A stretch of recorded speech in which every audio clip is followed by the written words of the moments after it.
Hey guys, welcome back to the channel. Thank you for being here. My name is Andrew, coming to you from beautiful Costa Rica. Today's topic is going to be, could you ever be yourself? Think about that for a minute. Guys, if you like the content, please like, subscribe, and share. So, being yourself, what does that mean? That means being authentic and genuine, means being exactly the way you want to be. And my hope is that you are being the way you want to be and you're not harming other individuals. In other words, you're just living a pleasant life and you're doing the best you can to help out this planet called Earth and to succeed and to grow. As I mentioned on the channel frequently, learn, grow, teach if you can. That's the path. But when you were in the narcissistic relationship, were you able to do any of this? No. Were you able to just be yourself? You weren't. And the reason why is because when you're in the relationship with the narcissist, again, it can be a neighbor, it can be a sibling, it could be a lover, it could be a person, a part of a community, it can be a business associate, whomever, coworker, whatever, whomever. Point is you can't be yourself because these people, the narcissists that is, they want to rattle your cage. They want to throw you off balance. They want to get a reaction out of you. They want to take your resources from you. They want to get a rise out of you. They want to get a response out of you.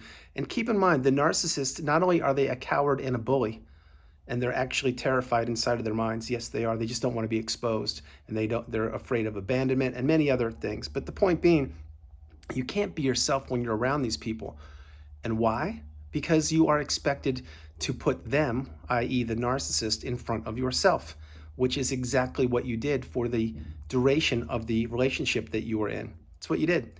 You became their pool boy, their errand boy, the person that planned vacations, the person that paid bills, the person that picked up things from the store, dropped off people. You were the gopher, let's put it that way. And were you ever listened to? Were you ever respected? Were you ever valued? No, you weren't. The only thing about the narcissistic relationship that was any value to the narcissist about you was what you provided. It's what you offered them. And keep in mind, let's say it was a romantic relationship, even though it doesn't have to be, it could be any relationship with the narcissist. The narcissist never loved you. Just understand that. They never cared about you. They cared about what you provided. Example, perhaps it's finances, perhaps it's a roof over their head, perhaps it's a car, perhaps it's a social circle, your network of friends, your status, your looks, all these things. That's what the narcissist cared about. And that's exactly why right now, wherever these narcissistic people are on the planet, they're doing the same thing with other individuals. It's what they're doing. Because the individuals that they're with, i.e. the new supply, if you want to call them that, the new supply most likely doesn't even know about narcissism and is saying, wow, I just struck gold here. This is amazing. This person is great. This is the best business relationship I've ever had, best partnership in business I've ever had. Well, once that ink is dry, they're going to figure out pretty quickly that, yep, they signed on the dotted line with a narcissist or a toxic individual. Same thing with weddings. When the wedding bells ring, once you're officially married to the narcissist, what happens? That's right. You are now a slave to the narcissist, and it's a legal binding document, which is the marriage certificate that gives them the license to abuse you behind closed doors. It's exactly how these things work. And you may say, why does a narcissist get married? Well, one reason, there are many reasons, but one is because you are such a good individual with resources. You have so many good sources of resources, sorry, not the best English, supply, that is, that they wanted to lock you down and make sure that you, who would be working for the narcissist, remember, that's what you were doing throughout the whole relationship. You were working for them. You were doing that, and you had no boundaries.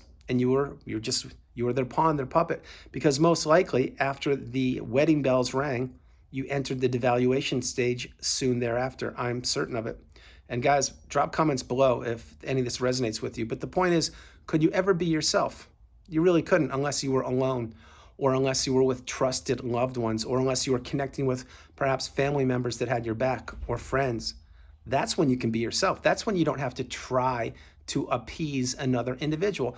Let's go down that rabbit hole for a minute. So we're going to put the narcissist on the side for a minute. So when you are with a healthy individual, let's say it's a lifelong friend, well, you don't have to try and impress them or to do anything. And it doesn't matter what clothes you wear, or it doesn't matter how you're speaking. I mean, of course, you're going to be polite, but the point is that person already knows you. They've already built a relationship with you. It's a reciprocal relationship, which is built on trust, respect, honesty, and focus and being there for each other. And that's great. See, you can be yourself with that individual. Same thing with a romantic relationship. Let's say you were in a romantic relationship before you met the narcissist. Well, my hope is that relationship was a good one and was healthy and it was not a narcissistic relationship. But could you be yourself? Probably. Why? Because you weren't being gaslit. You weren't being stonewalled. You weren't given the silent treatment. You weren't walking around on eggshells, which is a classic. If you're walking around on eggshells in any period of your time, and any part of the day, I mean, that's not healthy. That's a red flag telling you something's wrong. Perhaps it's your job. Perhaps the boss is a toxic individual and you don't want to encounter them and you're walking on eggshells. Well, that's not good. I would suggest you look for a new job. I really would. Or I would suggest limit your exposure with that individual. But the same thing with the narcissist, with the marriage or friendship or whoever it is. If you're not feeling yourself, or if you're getting anxious or getting anxiety and you're experiencing like your energy is getting drained out of you, it's not good. And that's a narcissistic relationship. Remember, the narcissist does something. They take, and when they're done, they take more. That's the goal. That's what they want to do. And also, I mention this so frequently on the channel. Remember, every narcissistic relationship, it has an expiration date, whether you know it or not. Now, you may say, no, Andrew, I'm married to a narcissist, and we're doing fine. You're not. I'll tell you why. Number one, you're on the channel, and thank you very much for being here. But number two, you're getting abused each and every day, whether you know it or not. And it's not a tough person competition. In other words, it's not a badge of honor to be enduring abuse each and every day for a period of time, which is the length of the relationship. It's not good. Every minute you're in a toxic relationship with a toxic individual and or narcissist is 1 minute too long. And it's not until you get the message, until you get the education and the wisdom, and you get that first light bulb moment, and you're like, oh my gosh, I know what this is now. It's a narcissist. I need to get out of this. You do. Because your energy will return once you actually get out of the narcissistic relationship. It's not going to return overnight, but it will return in time, in your time, when you heal and you learn and you grow and you develop and you process everything. And more importantly, when you're not being manipulated or abused. So that's when you can begin to be yourself. But when you're in the narcissistic relationship, you couldn't. You would actually do what the narcissist wanted. Why? Because if you didn't, there would be consequences to pay. Like I said, maybe they would not be available for you. Maybe they would ghost you. Maybe you would experience a rage fit. I don't have to go through all that list of things, but that's how the narcissist thinks. Remember, the narcissist is stuck in a mindset that the whole world revolves around them. And they believe that you, whether you were married to them or not, or a business partner or not, or whomever you were, that you need to play a certain role that makes them happy. That's how they are. And when you don't, or let's say you put up a boundary, boom, they can't have a boundary. That's when perhaps they will go sideways and they'll do something different. Keep this in mind. Let's take blocking for a minute, just for a quick moment. Let's imagine, if you will, say you have 100 friends, as an example. Maybe you have 50, 20, who knows? But how many of those friends have you ever blocked? Probably not many, right? Maybe you don't even know how to block a person on a smartphone or on social media. Who knows? But my point is, the narcissist, think about that. Think about how many times they blocked you or unblocked you and you played the blocking game. Is that healthy? No. Is it a good part? Is it an indication of a good relationship? No. So I needed to touch on that for a minute, because even then you can't be yourself. Why? Because you're playing the blocking game with the narcissist. That is not making light of anything. It's bringing a dose of reality to you that healthy, stable relationships, you don't block another individual. But a toxic, narcissistic relationship, when you're ready, you need to go no contact, block, delete all fly monkeys, and remove all people associated with the narcissist, if you can. You really do. But understand that part of this message. Blocking is like a last-ditch effort. It's when you've hit the threshold. It's when you can't take it any longer, or more importantly, you're getting anxious and you don't want to communicate with this individual. And that's exactly the path. And that's when you can begin to be yourself again, post-blocking. I needed to throw that in there because many people have blocked the narcissist and they haven't looked backwards.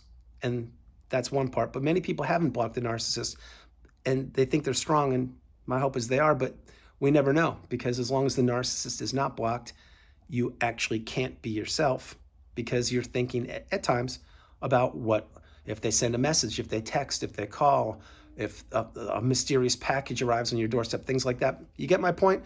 So having said that, when you can be yourself, it's when you're with genuine and authentic people just like yourself.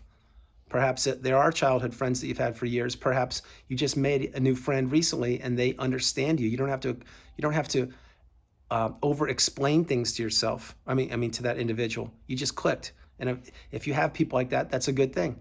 But the narcissist was never one of those people. Why? Because the narcissist wanted to consume your energy. They wanted you to be the punching bag and the sounding board. They wanted you to become diminished while they became enhanced. They wanted to take all of your resources from you, your time, your energy, your money, everything I mentioned, to the detriment of you and your health and to the rising of them. That's exactly what they wanted. And remember, another thing, the narcissist believes they're better than you. They always have, they always will. It doesn't mean they are better than you. As a matter of fact, they're not. They're actually a weak individual because they're a coward and a bully, and they can't actually apologize or say I was wrong or say I was sorry, or they can't introspect. In other words, they can't be accountable. But you, on the other hand, you're on the channel, you're learning, you're growing, you're becoming awakened and aware, and you understand that you are the priority and you come first, second, and third. And my hope is you put the narcissistic relationship in the past and you're living your best life. That's my hope. If you're still on the healing path and you're understanding exactly what happened in the relationship, I get it. Take your time, and in time you will heal once you put the work into yourself and stop giving your energy to toxic individuals and or the narcissist. That's exactly the path. The path is to protect your energy and to remember where you place your attention is where you place your energy. If you're focused on the past, there's nothing you can do about that. You can learn from the past. If you're focused on the future, you don't know what's going to happen in the future. You shouldn't be focused on that either. You need to live in the present moment, the right here and the right now. That is the path. So when you can be yourself, that's a beautiful thing. That means you're accountable to one person, which is you. It means you are not accountable to another individual who perhaps in the past was the narcissist. No, the narcissist is gone. My hope is you have moved forward and you're living your best life, or you're on the way to doing so. But understanding, if you're in any situation or relationship and you have to pause and think before you respond or say something, you just understand who you're with. In other words, if the people you're surrounding yourself with, they don't take you at face value and they don't appreciate and respect your opinions, your thoughts, your wishes, your dreams, your aspirations, then I would really suggest and take stock of those individuals if they benefit you, or if in fact they are perhaps just consuming your energy. So guys, that's the video. I hope you liked it. I loved doing it from beautiful Costa Rica. This is Andrew. Namaste. Have a great evening. Stay true, stay blessed, continue to become awakened and aware, and understand you could never be yourself when you're in the relationship. You couldn't. You really couldn't. Even from, let's say you were in the euphoric / love bomb stage back then, were you actually yourself? No, you were on a roller coaster of emotions, and it was like the best time in the world if you experienced that. Until when? Until it didn't.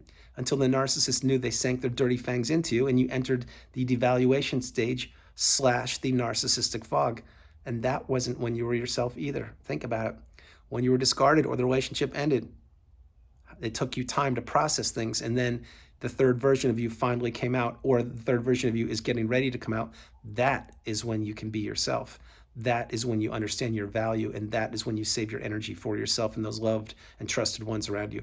Guys, I'll talk to you tomorrow. Have a great evening. Remember, no matter where you are on the planet, you are not alone. I love you. Have a great evening, and I will see you tomorrow. All right, good night.